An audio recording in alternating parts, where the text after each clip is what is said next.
और समाज की बहुत शुक्रिया मैं आगाह करने के लिए। और आगे बढ़ते हुए आपके साथ अहम खबर शेयर करेंगे। लाहौर हाईकोर्ट आमद पर इमरान खान ने बोल न्यूज़ से गुफ्तगू की है और कहा है कि अगर हुकूमत अदालत का फैसला नहीं मानती और आइन पर चलने को तैयार नहीं हुई तो फिर कानून तो ख़त्म हो गया। पाकिस्तान में वोट का हक सबसे बड़ा और बुनियादी हक है।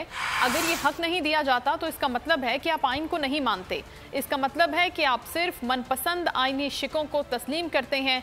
चेयरमैन तहरीक इंसाफ इमरान खान जब लाहौर हाईकोर्ट पहुंचे तो उन्होंने गुफ्तगू करते हुए कहा कि अगर हुकूमत अदालत का फैसला नहीं मानती और आइन पर चलने को तैयार नहीं है तो फिर कानून तो ख़त्म हो गया। पाकिस्तान में वोट का हक सबसे बड़ा और बुनियादी हक है। अगर ये हक नहीं दिया जाता तो इस बात का मतलब ये है कि आप आइन को नहीं मानते।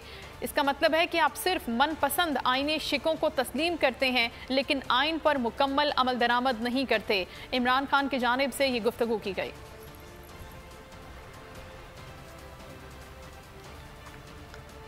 एक और अहम खबर आपको दें कि पंजाब के इलेक्शन फंड से मुतालिक केस स्टेट बैंक की रकम मुंतकली से मुतालिक रिपोर्ट सुप्रीम कोर्ट में जमा करा दी गई है। वजारत खजाना ने भी ये